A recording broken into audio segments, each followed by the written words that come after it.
Start. Hello, everybody, and welcome to the 26th talk in the Great Mind series. And tonight we have Lord O'Neill, Lord Jim O'Neill, a wonderfully robust and profound thinker across a whole range of topics, including economics and the financial and economic and commercial fabric of this country and in the global economy.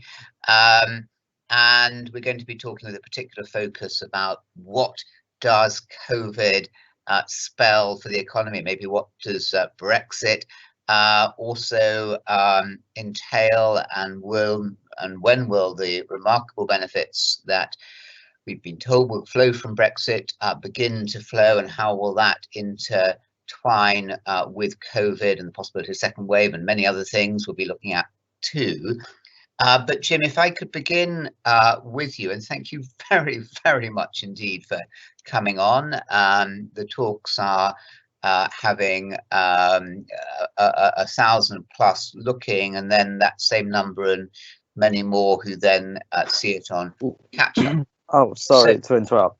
So it's a big audience, even though it doesn't feel. Sorry, Anthony. Just to interrupt. It just said start failed due to connection error. Okay, I would just try once more. One sec. Okay. 3, 2, 1. Okay. Are you sure? You've covered it this time? Yes. It's. What actually happens if it doesn't happen again?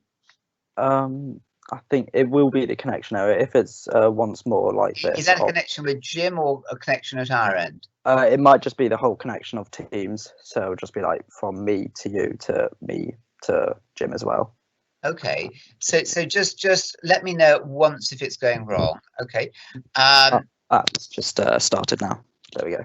So we're starting. Can you count me in? Yeah. And did you catch any of that beginning? No, it didn't. So ready, 3, 2, 1, go.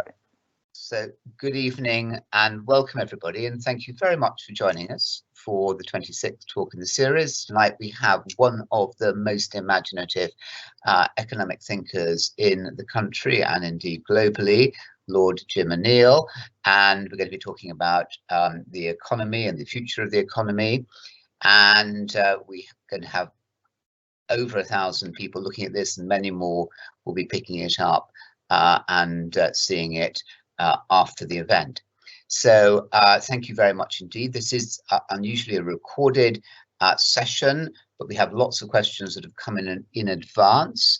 So Jim, can I just ask you, as I'm asking all our speakers in the series, and thank you very, very much indeed for speaking, just to describe the room that you're in, because if we'd all come to hear you in a lecture hall, we couldn't see where you are. And is this your thinking room and writing room, or just somewhere quiet where you're not going to be disturbed in the house?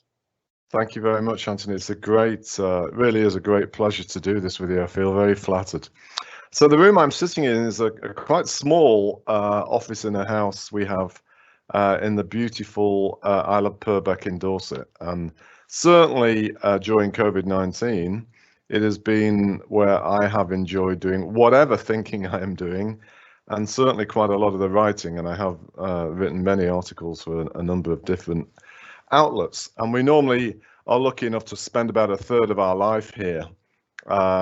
And actually, in many ways, as I'll get into, it's allowed me to cope on a personal and professional basis with this crisis in a actually quite pleasant way, because we're not far from the coast, so I can pop down and have a swim in the sea on a nice day, and that's very invigorating, and it allows me to think. And in that regard, I do keep reflecting back quite often during this crisis to the days of, amongst other reasons, probably one of the most why I've become known in the world of business, when I dreamt up the so-called BRIC acronym, which is sort of stamped on my forehead forever. It certainly is. And that came as a result, or very, very much in the days after the tragic attack on the Twin Towers and the terrorist atrocities of 9/11 in 2001. And when I reflect back on that, it makes me a very strong believer in the concept of never letting a crisis go to waste. Or more specifically, I think what distinguishes many, whether it be individuals, businesses, business leaders, companies or countries, is how one responds during a crisis.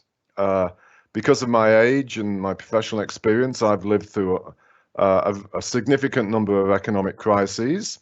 And the one thing I know, not least because we're sitting talking over a technological system, that I have survived those crises. So however bad they seem, and my goodness me, this is a pretty bad one, we do come out of them at some point. And I think how one responds, and including that, how one can think, as difficult as it is, objectively about some of the challenges, is really important. And indeed, trying to think of the circumstances in which a crisis has happened and whether how one responds can help you or society more generally be a better place by undertaking some policy responses that not only help deal with the crisis, but help make our society better, more permanently as a result, I think is crucial. And in that regard, one of the big things that's in my mind is that maybe we can respond in a way to this crisis that can help a number of challenges that were there anyhow, and including some of the ones that I've personally been involved in. So could you just give us a sense, Jim, about COVID compared to 9/11? Like many people, I thought at the time that 9/11 was would be the most disturbing crisis of one's entire life. Similarities, differences? I think it's in it, out of the many discussions I've had with people, this is a really imaginative question, because in some ways, I think the parallels are a bit closer than certainly during conventional economic crises. And in particular, of course, the crisis was driven by a very extra system-wide event. Most other economic crises I've gone through, particularly 2008, was driven by the excess of the system itself. And at least superficially, maybe it wasn't, and I'll come back to that. 9/11 was, of course, had nothing on the surface to do with the internal dynamics of the economic system, and was because of the terrorist atrocity. And in that sense, there is an important parallel, because I think many of our immediate reactions, certainly mine, even though I have some experience because of the AMR review I did, I have some experience about AMR, just to antimicrobial resistance, so I have some experience about infectious diseases. But for most people, this came out of left field as something that nobody had a clue about, or what on earth it was or is. And of course, this is still part of the problem. And so, goodness me, what on earth, you know, if life wasn't bad enough anyhow, now we have this. And in many ways, the parallel in that sense with 9/11 is quite strong, because, you know, out of the previous decade, where we'd seen signs of growing terrorism coming from parts of the Middle East, something of the scale and brutality and sheer audacity of that, I don't think any of us really thought was feasible.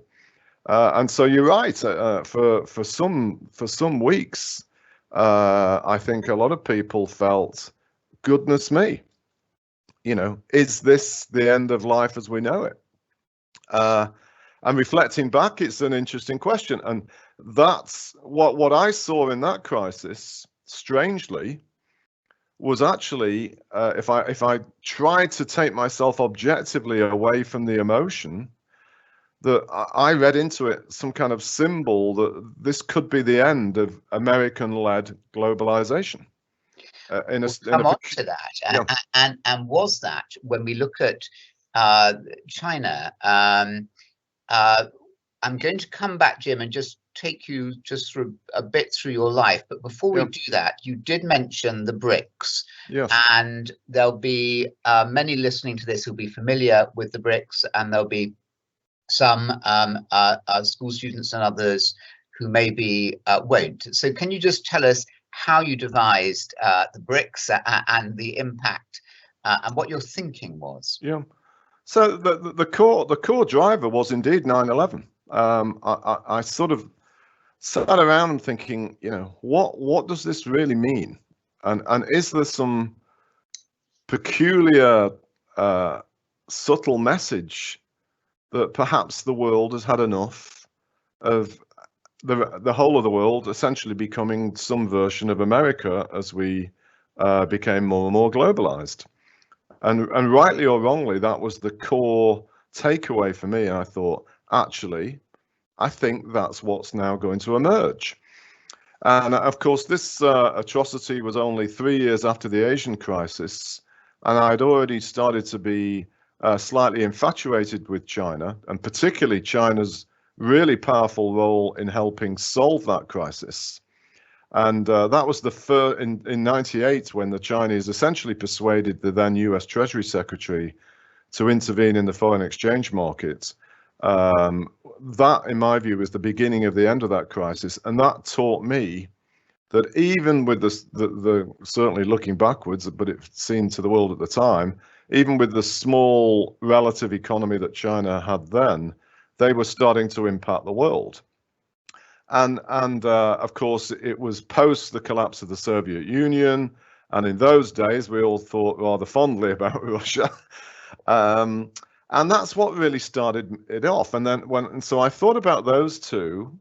And then, of course, India was just coming into its fore as this enormous place of being an offshoring center for the emerging global technology industry. And when I put it all together, I thought, actually, could we build from the mess of 9/11 some more admittedly complicated form of globalization in which we had to somehow try and find shared central common rules and values, but actually there were significant parts of the world that would want to stick to their own philosophies. And that's in essence, of course, in many ways, how the world has been for the past 20 years. And as an aside, and maybe we come back to discuss this, I often find myself during recent years, and including pre and during COVID, that things that now seem to shock people so much, particularly about China, my response is, well, where have you been sleeping for the past 20 years? Just explain that. Well, because I think that the Chinese influence on the world has become bigger and bigger and bigger. And yet this crisis, amongst other things, seems to have led to a culture of wanting to blame China not only for the source of this infectious disease, obviously that's where it started, but also related to it to try to reduce China's influence on us all and to sort of roll the clock back, which doesn't strike me as being either feasible or particularly rational. The acronym itself, BRICS, when did that come to you? So the first paper I wrote was about 2 months later. In fact, I remember the exact date. 9/11. November the 30th, 2001. I linked to how I've just discussed the concept that formed in my brain. I wrote an article called "The World Needs Better Economic BRICS." And in essence, what I was trying to show, it's very funny when I see so many people make reference to it, because I often think they've only seen reference to my ideas in the media and not read the paper, because the very original one was trying to argue that we needed to bring those 4 countries into the center of global governance. And actually, just as big a part of the paper was for some stronger shared governance at the center of the EU, so we could have more effective shared global governance, but without having too many people at the table. And that's what the first piece was all about. The bit about how big they were all going to be came a couple of years later. And was Brazil being the first with B just for alliterative Or was that making a statement about Brazil being the most improbable of the four? And of course, in the way that, despite its massive geographic size, it hasn't fulfilled perhaps its potential as well as the others in the last 20 years. So I've joked quite often the past 2 or 3 years that maybe I should have called it Ix and never had the B or the R, because certainly 19 years on, obviously, actually China over the 19 years has done more than we assumed. India has essentially followed something very similar to the path that we did assume. And by the way, in that regard, maybe we'll come back to it, China slowing down was something that we strongly anticipated. In fact, for the decade that's just started, we expected China to grow about 5%. So much of the issues that are discussed about China slowing should not be a surprise to anybody that's followed it closely. But it is clearly the case that both Brazil and Russia have had a very disappointing second decade since the BRIC acronym started. And relating that to your question, one of the most amusing tales I love to recall to people is indeed about the B in BRIC. About a couple of years after I created the acronym, I was invited to present the theme to this enormous pension fund conference that in the day was held in somewhere in Latin America every year, and this year it happened to be in Sao Paulo. And I think that it was something like 5,000 people in the audience.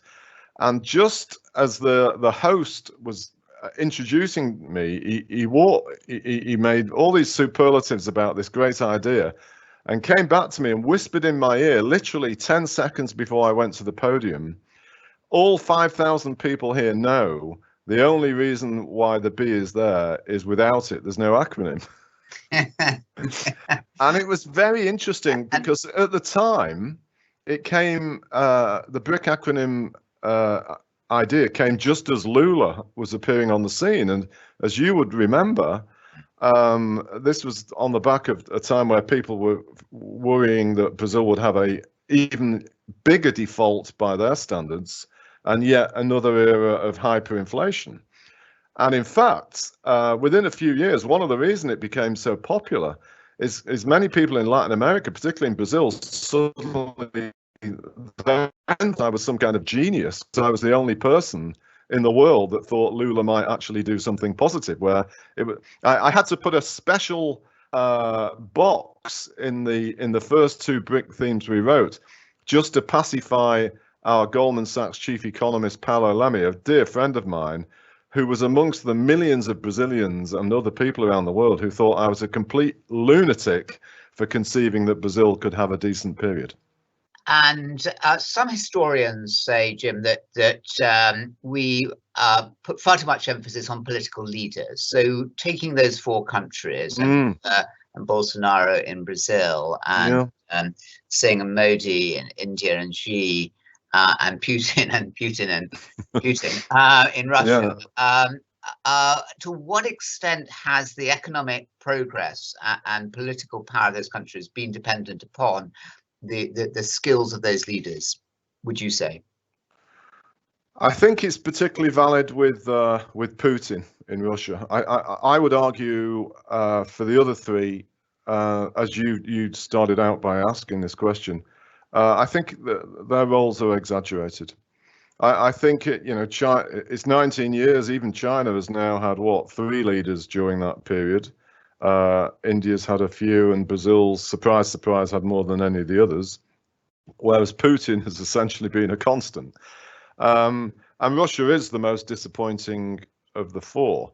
But I think, without taking the whole time up on the BRIC issue, I think if you look to each of them, with the exception of Russia, the countries are, and ultimately this is true about any country, long-term economic growth is driven by the demographics, particularly of the working age population, and their productivity. And unless any individual leader is going to dramatically influence either of those two factors, they can't really influence long-term growth dramatically. In Russia's case, it has, because Russia's got really bad demographics, and Putin has done absolutely nothing to boost the productivity of the non-oil sector economy in Russia, and hence why Russia has been so disappointing. Economics you're talking about there. Let's come out of politics and history into economics. And your first degree, Jim, was at Sheffield University, yeah. Your PhD was Surrey. Correct. Before you went into banking. Yeah. Economics, there'll be many economists looking at this. Should every student, everybody have some basic economic understanding, would you say? And has economics been fulfilled its potential? We had Robert Skidelsky, Keynes's biographer, talking to us a couple of weeks ago. So I would say, for those that have the chance and the inquiring mind and the capability, one of the best things I've ever done in my life was doing a PhD. I never dreamt I would do. I was a very mischievous teenager, and indeed a very mischievous undergraduate at Sheffield, as any of my own personal friends that could end up getting to see this discussion would laugh about. I was I was a standard mischievous student of the 1970s. My social life and playing sport completely dominated what I did, and just being away from home in that wonderful environment where you're mixing with people from different parts of the country and different backgrounds to yourself was just so uplifting and such a thrilling experience. And in fact, most of my closest friends to this day are people I was at Sheffield University with, even though we've gone off into very different walks of life. However, somehow I managed to get a 2-1 despite not having the greatest attendance of lectures and tutorials. My supervisor saw something in me, encouraged me to do a master's, and then even more, the same person explained to me about how I could get a grant to go and do a PhD. And that was a very difficult thing to go through, but it completely raised the platform of things that could happen for me in the future. And it influenced me a lot when I went on to Goldman Sachs to become the head of research and chief economist. I would try and encourage all our young interns that if they had the chance, go back to college, do a master's degree and a PhD, because I think it gives you it shows you have an inquiring mind and the ability to do truly independent research. I agree totally with you about research and doctorates, and about the importance of economics. Has economics fulfilled its potential, or is it has it disappointed in terms of its explanatory potential and its ability to guide us on what to do now? Sure. One of the other things that I loved about my PhD is it confirmed to me back in the very early 80s, I did my PhD from 79 to 82, that economics is a social science. In those days, we didn't have laptops, and the econometric, or the applied statistical economic analysis I did had to be done with a punch card into a mainframe computer, and you left it overnight. And in those days, as you're probably familiar with yourself, it was a 50-50 probability whether the computer worked, and that's assuming that you typed in your punch card correctly. And so I kind of realized, just through irritation and frustration, the danger of trying to over-exaggerate what came out of this simple econometric equation. And it was quite funny, because I shared an office. It was actually during the Iranian Revolution, and I shared an office with a poor suffering Iranian student who was in his 7th year of PhD. And he had a supervisor that knew nothing about econometrics and kept expecting this guy to have the exact result he wanted this machine to give. And it was ridiculous.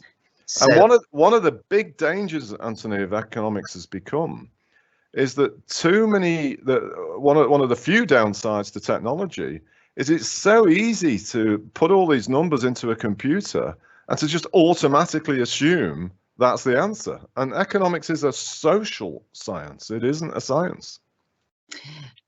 And did your mischievous, iconoclastic behavior as a undergraduate inform the way that you have been as an economist in the world, where you've been challenging orthodoxy rather than a purveyor of received wisdoms? I think that is the case. I like to sort of, I like to think that's the case, and I hope it is. But I think it probably is true, and it partly reflects my own background. I come from a slightly odd background in South Manchester with parents that didn't have much income, and my first schooling was in a very tough part of South Manchester. I went to a school in a council estate in Wythenshawe. And I grew up with families that had much tougher family circumstances than mine, and most of them with very low incomes. And it made me realise that the initiatives and chances I had were greatly coming from the support and encouragement of my parents. I then went on to my secondary school, was just as the comprehensive system was starting, and I survived through all of that. And it taught me a lot of respect for the circumstances. And in many ways, I was lucky. And there was probably a lot of kids that I was growing up with who were just as smart, if not smarter than me, but somehow didn't get through it. And I did.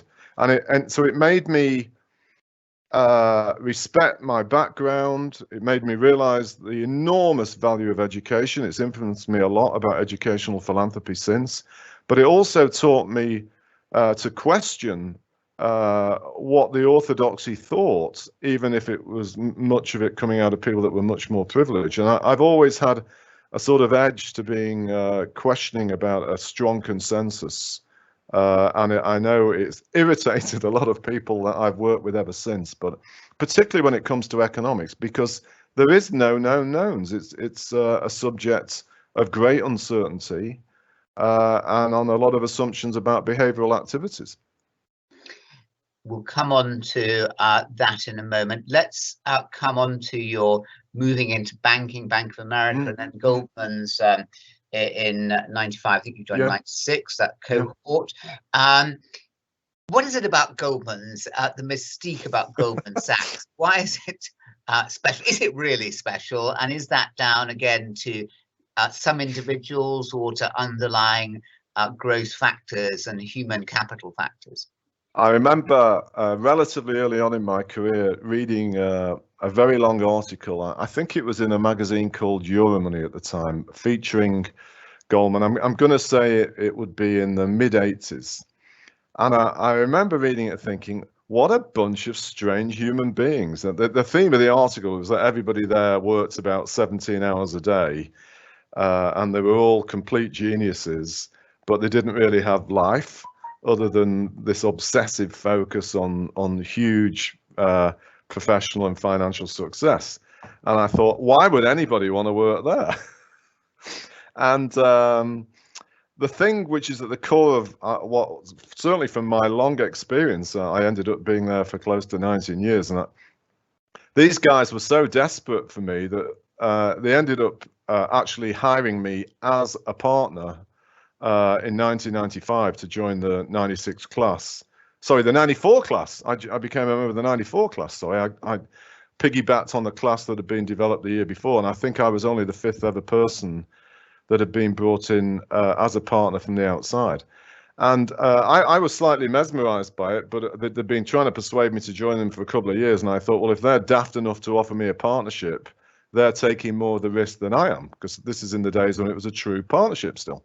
And what it dawned for me soon afterwards, and certainly still now when I reflect back, the core of what made Goldman so good is that it was pretty democratic. And so long as I was commercially useful and thoughtful and helpful for them, they didn't really care about where I came from. And to be really candid, and I still think this now when I look back, I don't think with my background I would have been able to have got on in the same way in an establishment English institution of the time.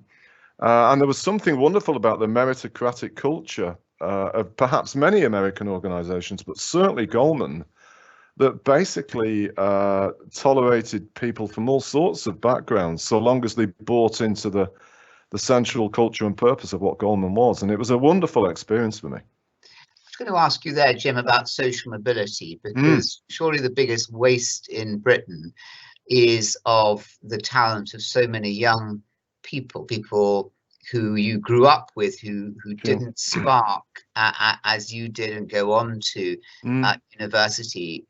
What more could the country be doing to enhance that potential? And is the government right to cut back university? Is university only about skilling up for work, or is there some higher, broader purpose?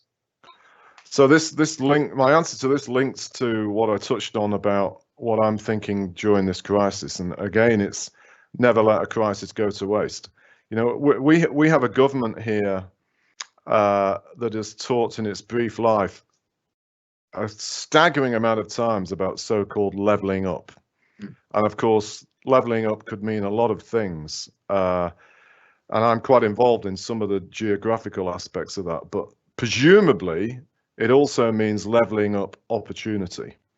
And here is a chance, and you so rightly put this at the core of this question, to do something much more powerfully about social mobility than I've seen in my adult lifetime. You know, I reflect back to what is now immediately in the near term so topical, Tony Blair's ambition to have 50% of young people getting to universities by 2020. And I'm going to give you a contradictory view.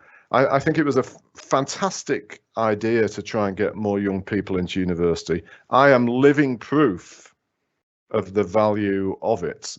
But I also, and hence the contradictory part, think it was a mistake, as was said by the current Education Secretary, to have a timeline to try and rush so many people into what we call universities.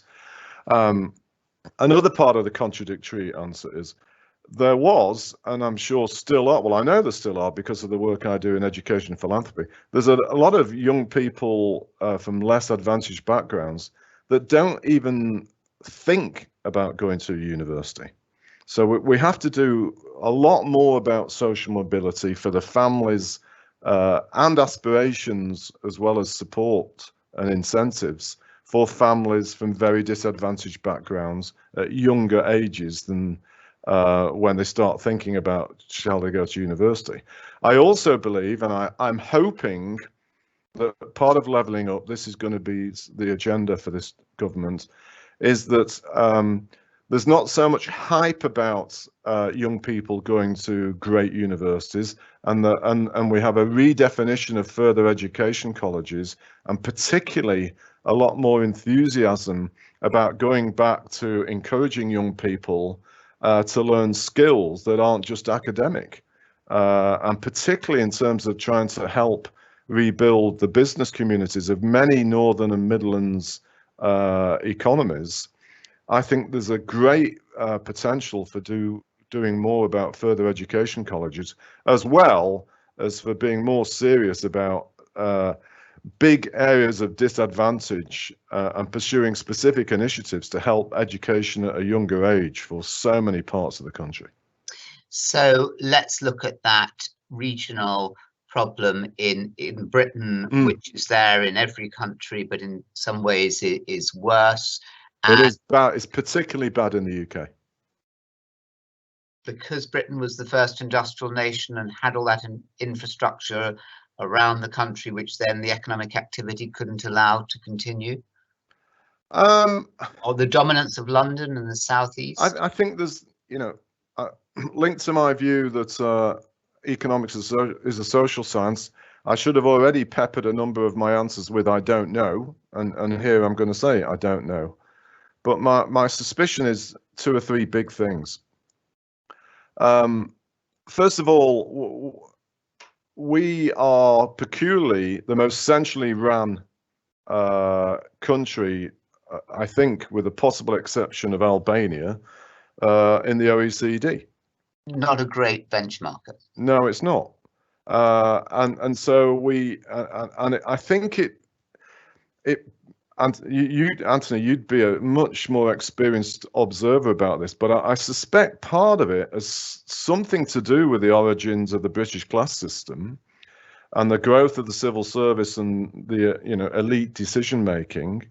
But we literally have a system where we have these, and they're all generally, of course, very capable people that sit in the Whitehall and Westminster bubble that essentially allocate spending and taxation for the whole of the United Kingdom, with very small regional responsibilities. Because of devolution in Scotland and Wales and Northern Ireland, that's changed there. But in England, we have virtually none. And so I think some of the problem is definitely that. There's not anything like enough local responsibility or accountability. And I think this is partly why I went in to have my brief experience in government with Cameron and Osborne, because they decided they wanted to start and try and change some of that. And that was the very beginnings. The second thing I would say is that I think because of our great history as a trading nation and evolving with the world as it's changed, Britain has benefited and suffered from everything that's gone with the huge sways of globalization. And in particular, of course, London has excelled until recently and become, for the past 30 years, most of my adult professional lifetime, the greatest international city in the world. And there have been many times where I've often thought, well, London is actually completely divorced from the rest of England. And it's good and bad. London, and again, I've seen it personally with my life in finance and in the city with Goldman, that the whole growth of the beautiful places we could pre-COVID eat out and dine is all linked to all of that. But so it compounds all these sort of accumulating effects, which makes London terrific, but it's compounded the problems for the rest of the country, many of which have suffered from aspects of globalization.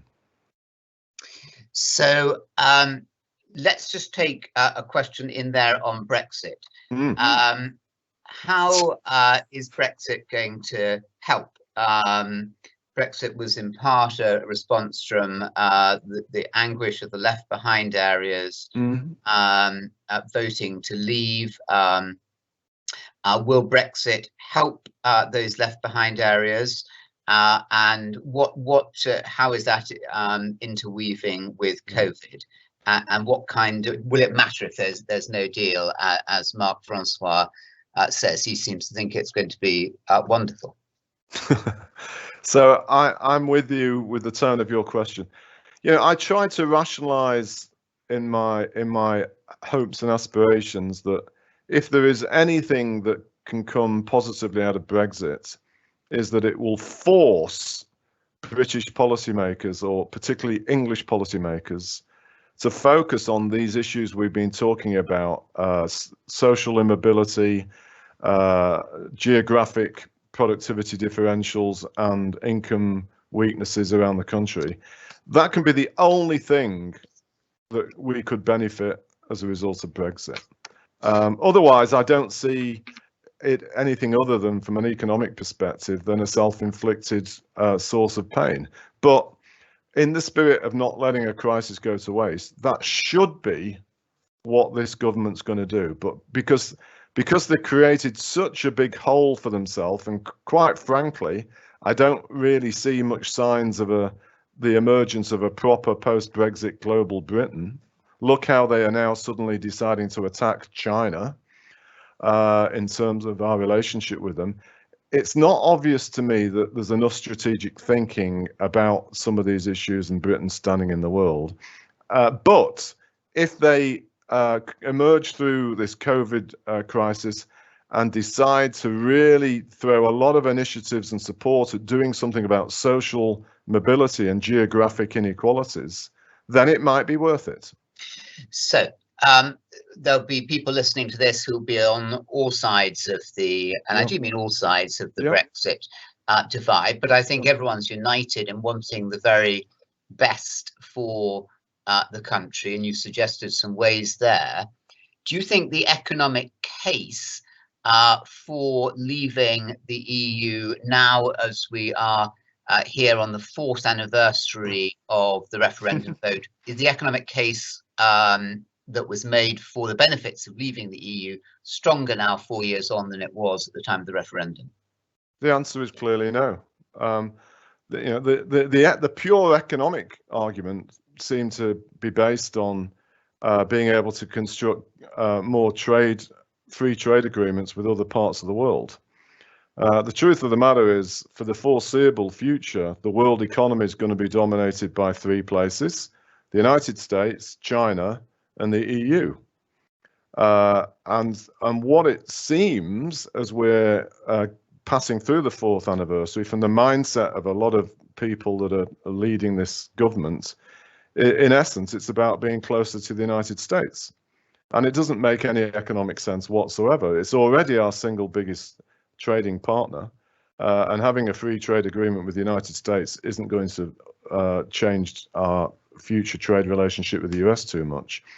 And because of, coincidentally, the growing battle between the US and China, we are being dragged more and more to sympathetic stance to the US and essentially confronting China.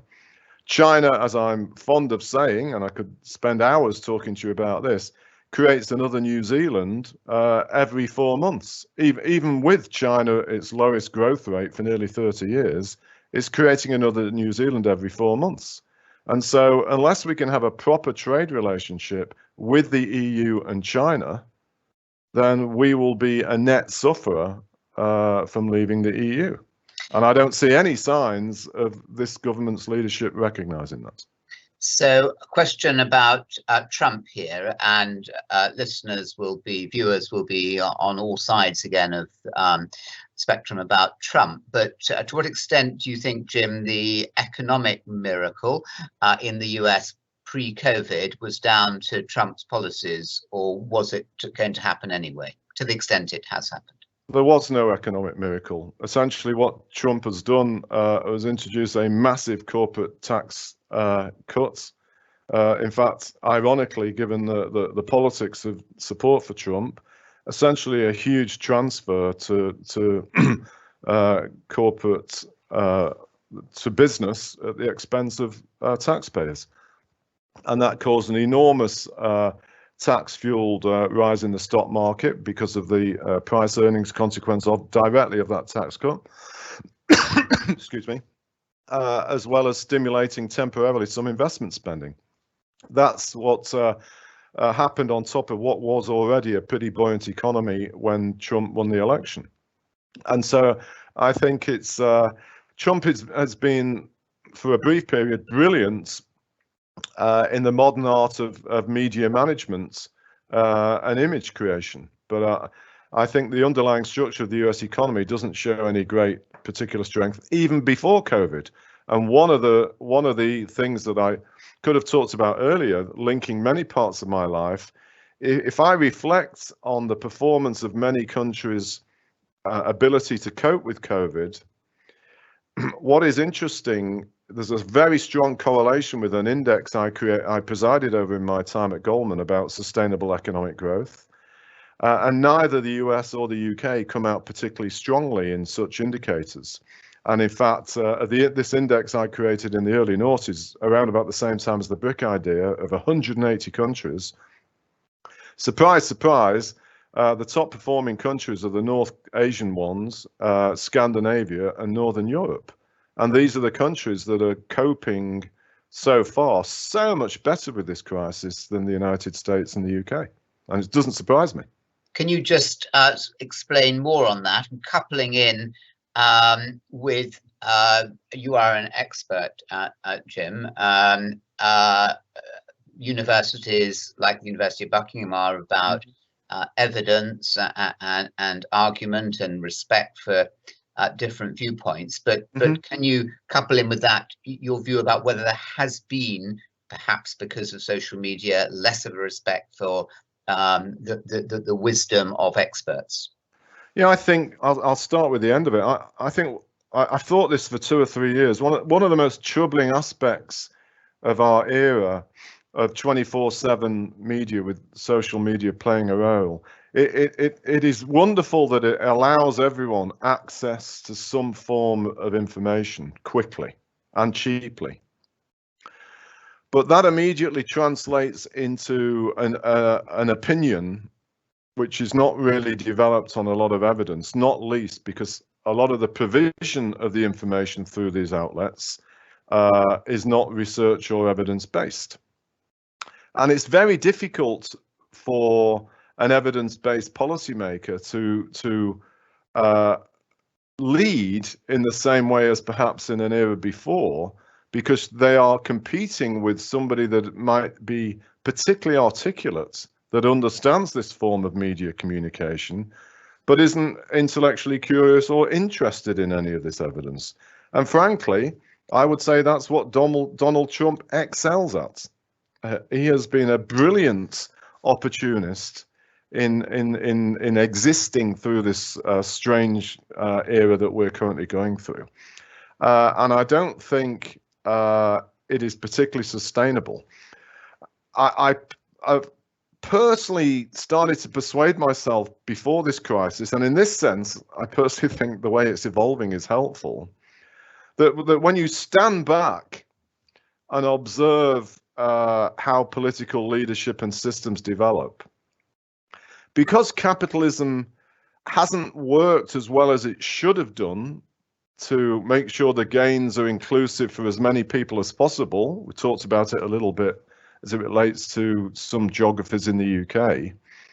It's quite logical that voters will be attracted to the voices of people that are going to promise a new Holy Land, even if there's not a lot of evidence to support it. And in that sense, I find myself a little bit more relaxed about the emergence of Trump, five-star movements in Italy and other such new political groupings, because I'm very strongly of the suspicion they will turn out to be temporary. Because in the meantime, the more evidence-based political thinkers closer to the middle, you can perhaps see some signs of this with the Labour Party re-emerging now under Keir Starmer here in the UK, perhaps, where they will have chance to reflect on where they've gone wrong in the past. I think the same with certainly the Democrats in the United States, and maybe behind Trump, the Republicans also, and do things to make capitalism work better and to be more inclusive for more people, and to help greater social mobility. And in a few years' time, I currently believe that will come back to be the more dominant form of economic and political leadership. And as an aside, very quickly, I wouldn't be surprised that a lot of this so-called free information via social media ends up being something that people have to pay for, because there is no such thing as a free lunch. There was the point about your economic table there, the recalibration, the fresh way of looking at real economic performance. So that, yes, this index we created was trying to look at any variables, and we must have tested about 80. And this is going back to 2002, 2003, but it's highly valid today. The correlated with countries with higher levels of wealth and crucially greater evidence of shared wealth, and amongst other things one found, it's not surprising, is that typically they're countries with higher levels of productivity. And so surprise, surprise, things that come out as being important are education, strong governance, credible governance, institutions that are strong and robust. Crucially, and this is, I think, very important during this crisis, not just innovation when it relates to technology, but the ability to use technology. The age-old British problem of being brilliant at the initial research, but less good at applied research. But that's the point there, exactly. I think this is a crucial point, Anthony. It's something I know you push quite rightly for. It's crucial. but also linking there to happiness and well-being, and those becoming more of a concern about government rather than just more raw, naked economic data, and looking at well-being and including the green questions of sustainability.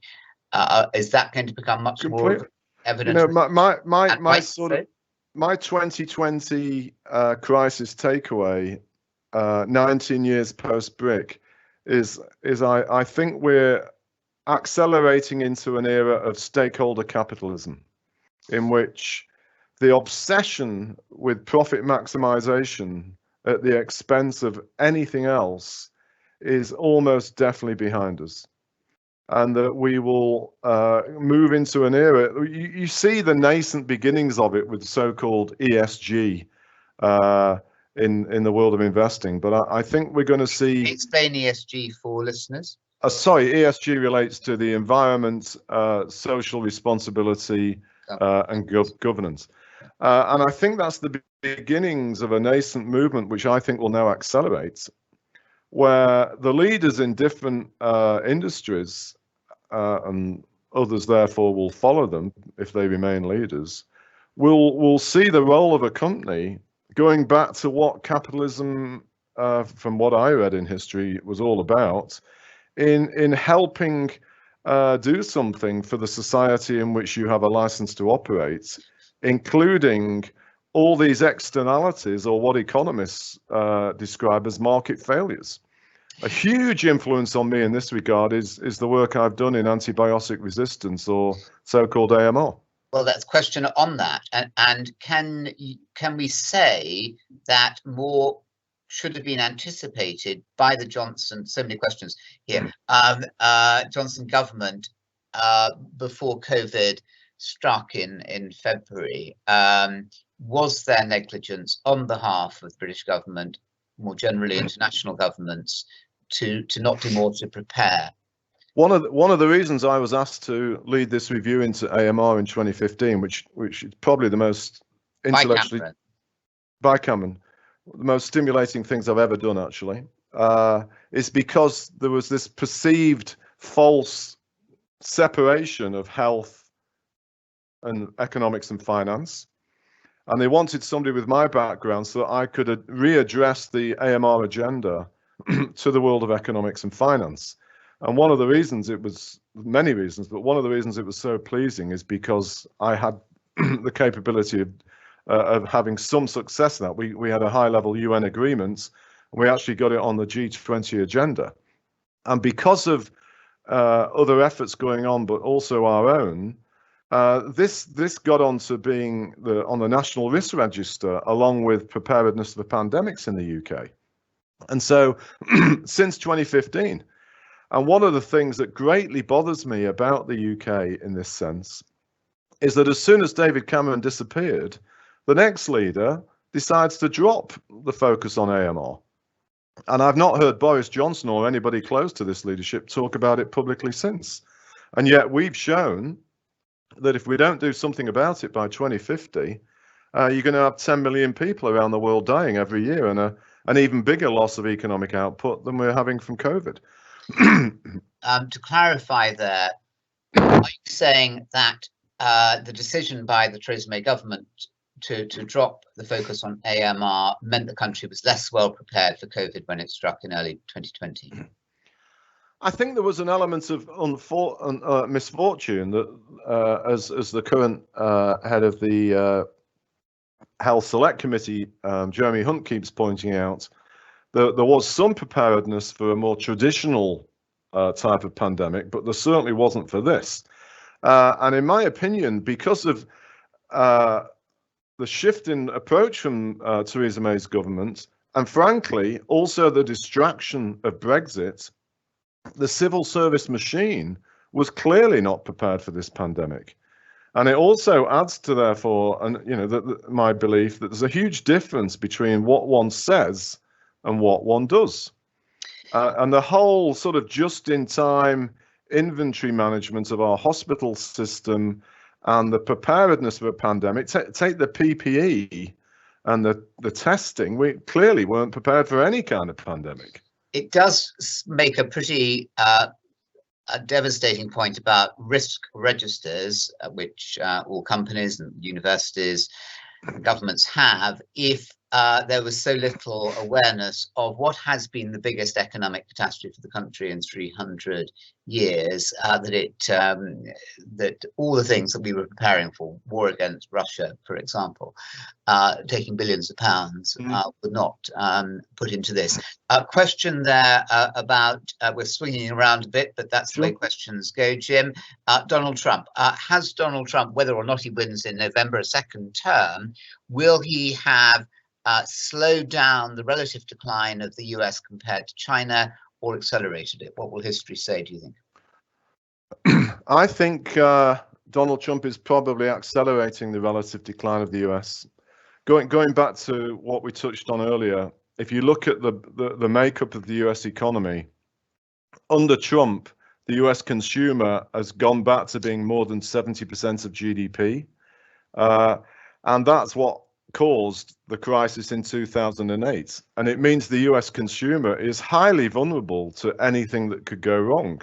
It's partly why the US is suffering so badly in this crisis.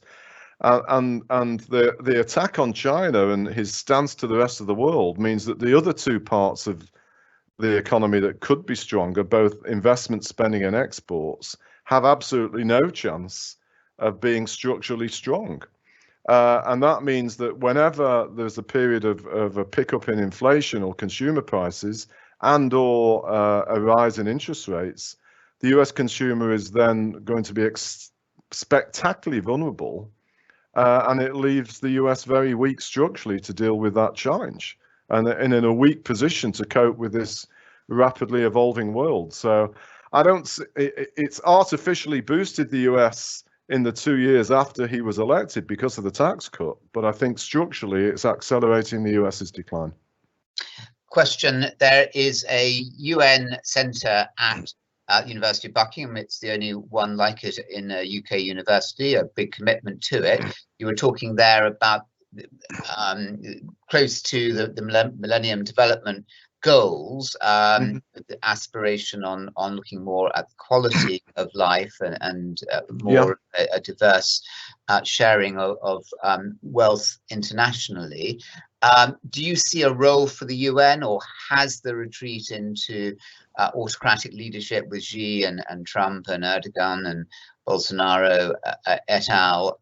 Is that going to be a short-term or a long-term trend? Will there still be a vital UN? Will it emerge stronger?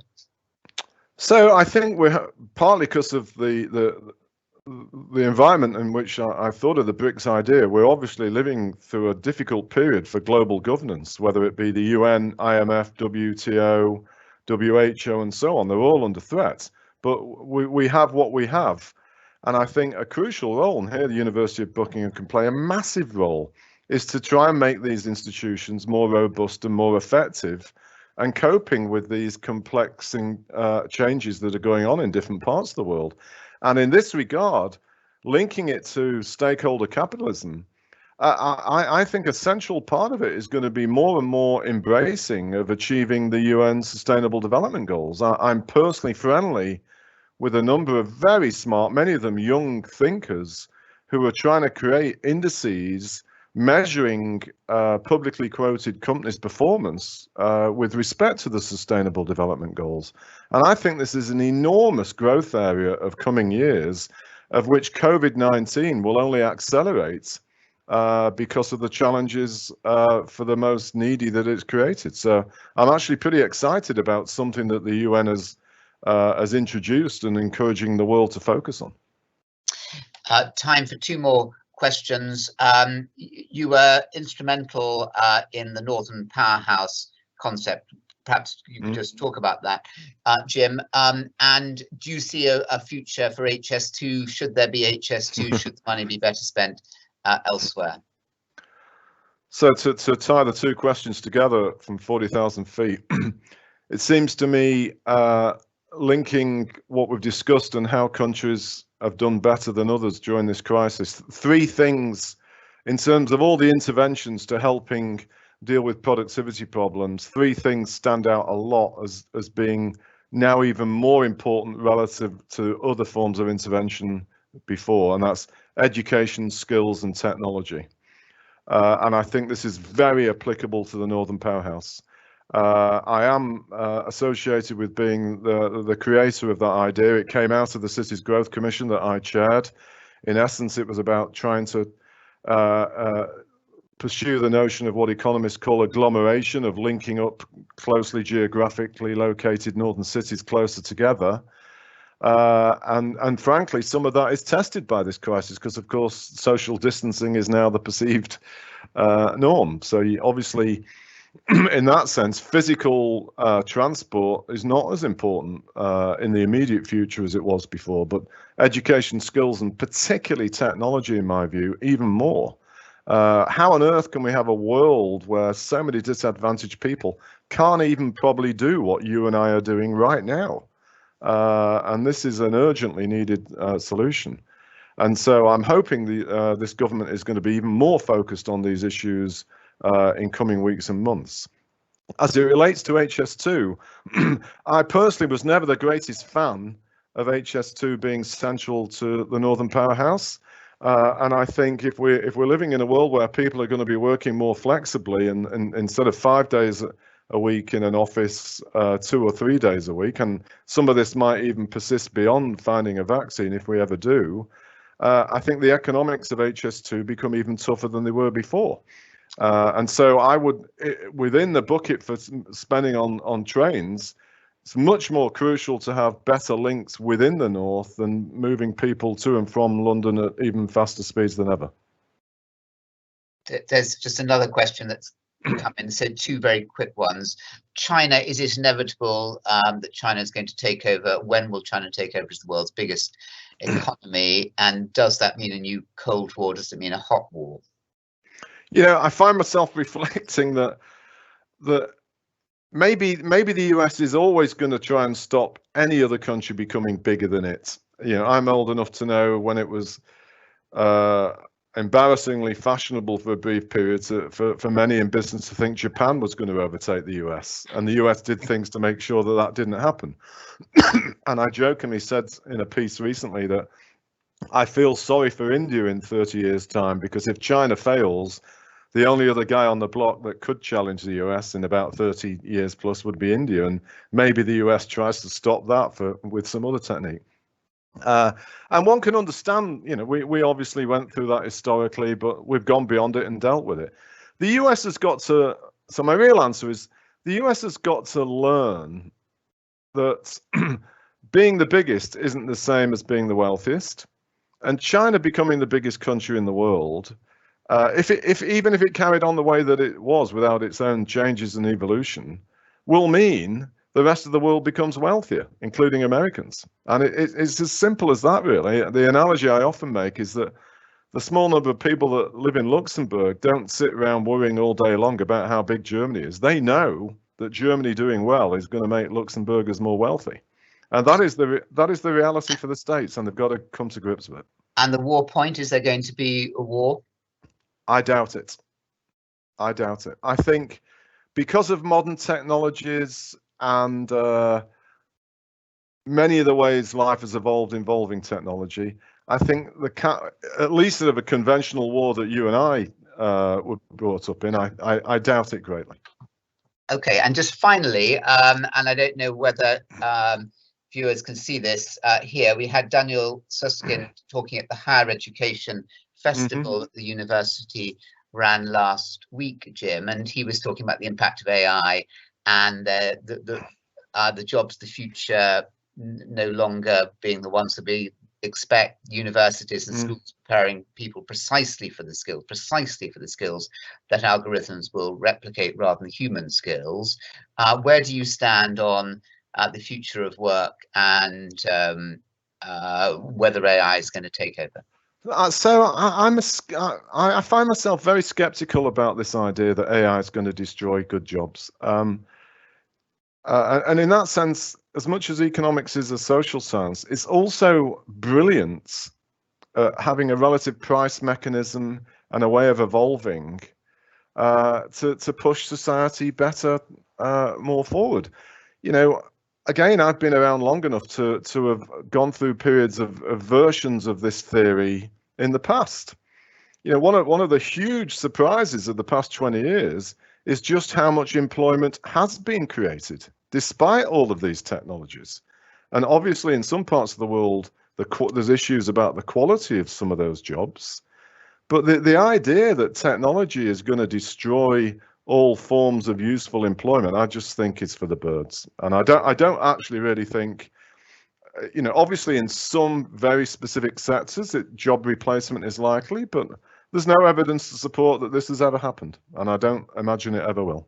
A very optimistic note there on China war and jobs to finish on. Just before I thank Jim, can I just say that tomorrow we've got Melanie Reid, who writes the Spinal column in the Times. Then on Thursday, we've got somebody who worked inside Number 10 for a long time, Chris Wilkins, talking about from May to Boris Johnson on Johnson's first year. And on Friday, Andrew Adonis on the Britain's greatest ever foreign secretary. But it was wonderful to have you, Jim, there. What a wide-ranging talk. I mean, what did you not cover in that time? Incredibly stimulating, extraordinarily stimulating. Thank you so very much indeed. And from all of us, thank you. Thank you very much for having me.